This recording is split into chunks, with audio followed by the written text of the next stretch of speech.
Bua sa Chomórtas Díospóireachta. Chonnig na scoláirí póster ar an mula ag fógart díospóireacht Gaeilge. Bhí dúiseanna le fáil do bhuatháirí na díospóireachta. Bhí freisin amháin ar son an ruúin, agus bhí trúr ar gach freisin. Bhí scóilmhire in óig scóil fadar. Bhí an holla plódathe. Bhí an lucht éisteachta ag éisteach go géir. Phléigh siad an ruúin, níl éon lois an an don tír seo. Bhí na multóirí ag éisteach lo, agus bhí buacail ar an ardán agus bhí sé ag léamh nótaí ó leathanach. Chríochnaigh an díospóireacht agus is léir go raibh an bua ag scóil fadar. Yahoo, scóil fadar!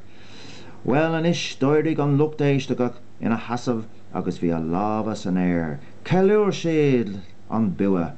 Bhí siad ag scradéal agus ag léim le háthas. Yahoo! Bhrún an multóir cuireann agus seic orthu. Luach €2,000 bhí ar an seic. Bhí sé sin go deas nach raibh. Bhí áthas an domhan ar na daltaí go léir. Cuaigh an freisin agus an multóir go dtí an béalan.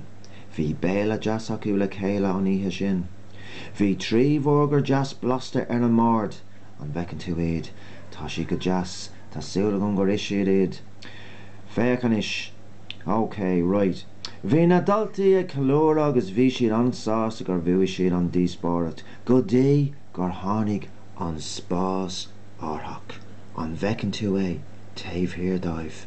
An spás árthach. Well, sin scéal eile is dói. Inseoigh mé é sin uair éigean eile. Ach, mar a dearan an seanúcail is at an mac an taal.